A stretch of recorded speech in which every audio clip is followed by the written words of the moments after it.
capitalism, quote, democracy appears to be impossible. Without democracy, human rights cannot be protected. So you can draw the conclusion is that therefore without capitalism, human rights doesn't seem to be protected. Far more than an economic system, capitalism relies on certain presumptions about the rule of law. And capitalism creates modern citizens who demand human rights. What does that mean? Capitalist systems are in place where the rule of law is exceedingly codified. Why? Because capitalism is itself built on the system of rule and order and law, right? I need to be able to enforce this business contract. If I say that I'm going to invest millions and millions or billions of dollars in X, and as a consequence I am going to receive Y, then insofar as I make that contribution X, I am expecting and demanding Y. You need a political system that will facilitate contractual agreements and uphold contractual agreements in order for capitalism to thrive. If that political system is too haphazard, right, then capitalism is not going to really take root, and it's going to regress, arguably, into a state of sort of like winner takes all, if you will, mentality. So that's 4.1, and actually what I'm going to do now is just segue directly into 4.2 because it's a nice segue. I just wanted to separate the two concepts.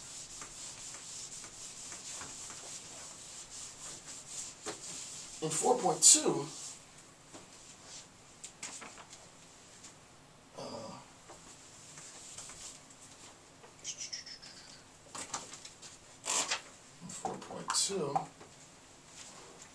in 4.2, what we're going to do now is we're going to look at some of the negative implications, right? The more pessimistic implications of globalization. We saw 5 steps that would lead to successful integration of globalization with a recognition of human rights, that they aren't as polemic as people think. Give it credit. There is a lot of good that globalization and the rise of global capitalism can do. And insofar as, and I do encourage theorists, right? If you're an up-and-coming economist, if people are actually still getting degrees in economics, especially after the collapse of the global market of 2008, I would encourage people, future economists, to think about a means of, obviously it's driven by increasing profit. Let's keep it real, right? Human rights is not necessarily at the forefront, but I don't think it has to have such a tooth and nail to it, right? Anytime you think about global capitalism, it's always like this horrendous monster that's constructed. What we need to recognize is that there's a lot of good, and there's a transference and redistribution of wealth, in a sense, within capitalism, so that sort of the cliche capitalism versus socialism cliche isn't as clearly defined if you look at capitalism and global capitalism as its latest instantiation. There are aspects of wealth redistribution inherent within capitalism. Granted, those in the transnational corporations and the CEOs and the owners at the head of those corporations are still making profound wealth, unfathomable wealth. And in a sense, they are doing it at the exploitation of some, but in defense of those people, which people think it's diabolical to defend them, but in fairness, in defense of those people are directly responsible as individuals, if you think about it, and as corporations, for increasing the distribution of wealth globally. That's a huge plus, right? Yeah, so the United States of America, the employment situation and the middle class is definitely shrinking, right? There is, in a sense, an assault, at least a perceived assault, on the middle class. However, it's been to the advantage, the overwhelming advantage of many hundreds of millions of others, and I don't really view it as sort of a parasitic relationship. The relationship is that those in control of the industries, it is to their best advantage. And this is, I'm talking now to the young economists, it is to their advantage to try and maximize their profit margins, so they go abroad. But insofar as they go abroad, it's not to the detriment. It's not. I am not obligated to anybody, right? I'm not. There's no reason. There's no duty that I have to stay and make less profit and help a community in a developed world when I can make far more profit and help far more people increase their standard of living in a developing world.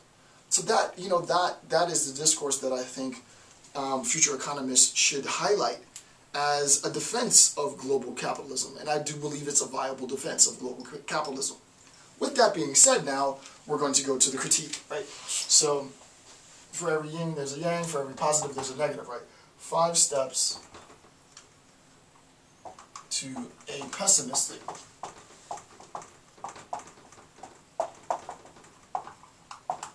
right? 5 steps to a pessimistic interpretation of this relationship between globalization and human rights. The first, it also has to do with investments, but we're not talking about sort of generational, long-term investments that TNC's, transnational corporations, might be making within a particular region. We're talking about precisely the opposite now. The people with immense wealth, corporations with immense wealth, aren't looking to invest in a region or a community. What they're looking to do is game the system and flip money through, commodity exchange and such as quickly as possible to amass as much wealth in the shortest amount of time as possible. And within the information age, we're talking not even a span of days. We're not even talking within the span of a couple of hours. We're talking about the span of minutes, and in some senses seconds, and even more senses fractions of a second, that wealth is amassed and lost. Hundreds of millions, billions, and maybe even trillions of dollars are made or lost in the span of a few minutes, and in some sense, the span of a few seconds, right? The idea of hot money. Right? The idea of hot money. The author talks about this notion of hot money. If you look at Joseph E. Stiglitz, I guess, Globalization and Its Discontents, which is obviously sort of a bite on Freud's Civilization and Its Discontents, which was an amazing book. Hot money. The International Monetary Fund, the IMF, right, we're going to talk about the pessimistic, remember.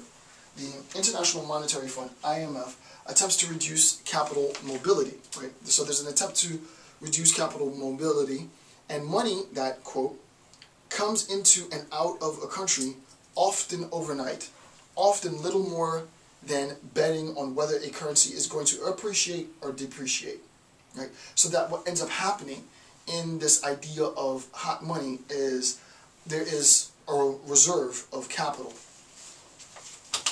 Right? And I'm not going to get into it because I'm not an economist, and I'm generalizing a lot here, but there is a hot money investment.